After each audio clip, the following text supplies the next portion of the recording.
Twins పుట్టేస్తే బాగుంటుందిరా. కొంతమందికి ముగ్గురు నలుగురు కూడా పుడతారు కదా, అలా నలుగురు పుట్టినా పర్లేదురా. నా కోడలికి శ్రమ తగ్గుతుంది, నాకు ఎట్ ఏ టైం నలుగురు మనవాళ్ళో మనవరాళ్ళు వచ్చేస్తారు. నలుగురంటే మెయింటైన్ చేయడం కష్టం కదా సార్. నువ్వు ఉన్నావు కదరా. అవును, నేను ఉన్నాను కదా.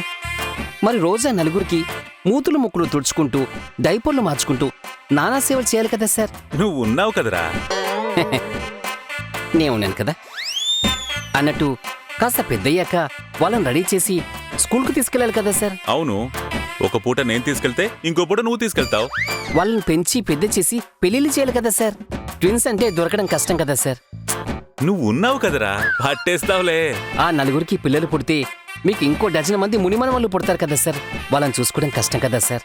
నువ్వు ఉన్నావు కదరా. ఓహో, అంటే వాళ్ళకి మూతులు ముక్కులు తుడిచి స్కూల్కు తీసుకెళ్లి చదివించి పెంచి పెద్ద చేసి పెళ్లి చేయాలి. అంటే మళ్ళీ చాలా మంది ట్విన్స్ కావాలి కదా సార్. అప్పుడు కూడా నువ్వు ఉంటావు కదరా.